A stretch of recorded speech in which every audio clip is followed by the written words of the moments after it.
Pravno priznanje spola mi osebno pomeni to, da lahko pač brez težav funkcioniram v družbi in da je v bistvu spolni indikator v dokumentih nekje približno enak moje spolni identiteti in pa spolnemu izrazu.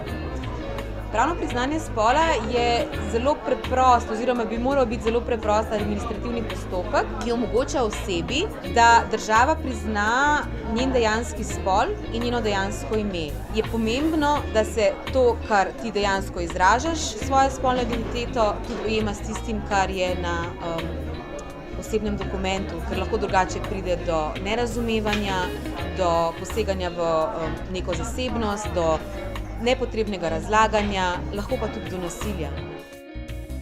Današnji dogodek se mi zdi v bistvu ful pomemben, zato ker se mi zdi, da se o tej tematiki v Sloveniji nasplošno ful premalo govori.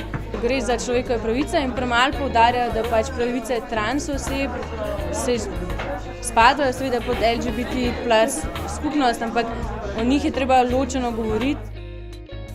Če se ne borimo za nek svet, za neko družbo, za nek pravni sistem, ki enakopravno in enakovredno obravnava vse, posledično pomeni, da slej ko prej smo vsi podvrženi temu, da nas ta diskriminacija prizadene.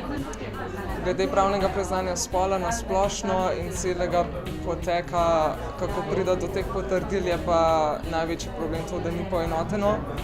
Zdi se mi, da bi bilo potrebno upoštevati vse spolne identitete in raznolikost oseb, da bi se ločila medicinska tranzicija in pa socialna tranzicija.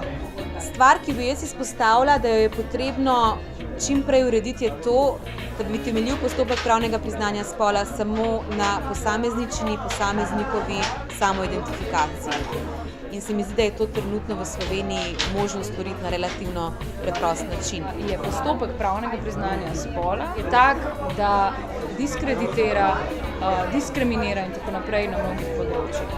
Meni se zdi ob tem dogodku zelo pomembno, da poudarimo, da je zavzemanje za pravno priznanje spola tudi feminističen boj.